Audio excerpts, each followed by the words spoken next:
Selamat petang, salam sejahtera. Isu hangat petang ini, hukuman bersalah Roger Ng, satu lagi bukti skandal 1MDB, bukan fata morgana. Berita sepenuhnya, berikutan hukuman bersalah yang dijatuhkan oleh sebuah mahkamah Amerika Syarikat terhadap bekas pegawai Goldman Sachs, Roger Ng atas kesalahan melakukan konspirasi menyeleweng ribuan juta ringgit dalam dana 1MDB. Yang paling mudah difahami ialah ini merupakan satu lagi bukti bahwa skandal itu memang benar-benar wujud dan bukannya fata morgana. Ini juga mengukuhkan hakikat skandal 1MDB bukan fitnah, bukan rekaan dan bukan sengaja diada-adakan. Selain banyak bukti lain yang telah terdedah sebelum ini, seperti rampasan pelbagai aset di serata dunia dan ada yang dipulangkan kepada negara kita, hutang yang terus ditanggung serta penutupan beberapa buah bank di Singapura, bukti terbaru ia seharusnya tambah memberi kesedaran kepada kita semua. Bukan saja kita mesti mengutuk skandal itu dan mereka yang terbabit dengannya, bahkan sewajarnya seperti gesaan Mahyadin Mat Yassin semalam, perbicaraan juga seharusnya dipercepatkan lagi. Berbeza dengan mahkamah di Amerika Syarikat yang dilihat pantas dalam perbicaraan dan menjatuhkan hukuman, di negara kita pula, pelbagai hela seolah-olah direncana untuk melengah-lengahkannya. Selebihnya pula, yang sudah dijatuhi hukuman pun masih bebas ke sana sini, serta kadangkala lebih berlagak untuk menjadi hero dalam pelbagai isu negara. Sesungguhnya ini adalah keadaan yang tidak baik dan membuat rakyat terus keliru serta dikelirukan. Jika perbicaraan disegerakan dan hukuman segera dijatuhkan, bukan saja keadilan dapat ditegakkan, lebih daripada itu juga, ia juga akan menjadikan negara kita lebih dihormati di mata dunia. Lihat saja di Indonesia, suatu ketika dahulu ramai ahli politik yang terkait rasuah di negara tersebut yang didakwa dan dibicarakan.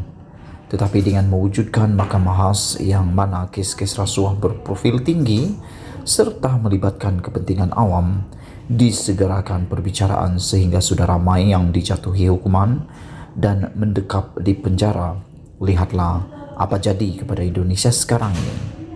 Indonesia sekarang selain lebih dipandang tinggi di mata dunia, ketegasannya melaksanakan undang-undang itu sekaligus menarik kepercayaan pelabur dan ekonominya berkembang sangat subur.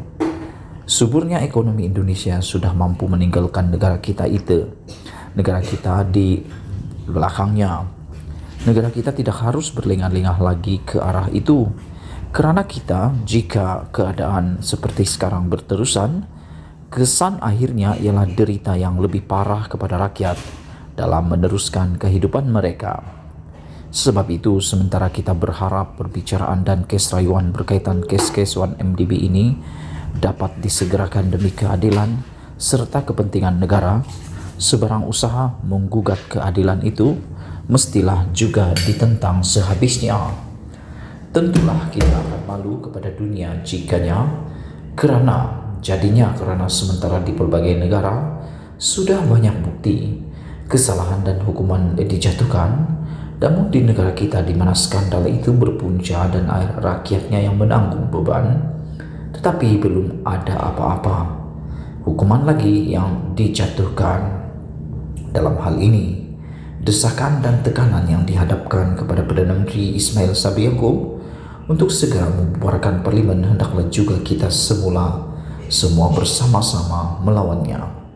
Kita mesti faham tujuan mendesak PRU awal itu bukan untuk kepentingan rakyat atau bagi memberi kehidupan yang lebih baik untuk rakyat. Sebaliknya hanya untuk muslihat serta kepentingan mereka yang ada kes di mahkamah semata-mata. Sebaiknya biar selesai kes mahkamah mereka dan hukuman dijatuhkan dahulu, barulah sesuai diadakan PRU 15. Tahun depan atau sehingga tamat penggal parlimen yaitu Mei 2023 adalah sesuai waktu untuk Perdana Menteri membubarkan parlimen dan mengadakan pilihan raya.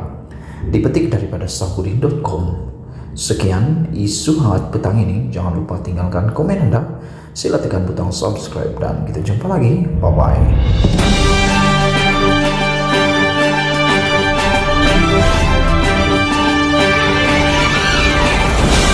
Selamat petang, salam sejahtera. Isu hangat petang ini, UMNO tak mahu Ismail Sabri jadi Perdana Menteri selepas PRU 15, kata Dr. Mahathir.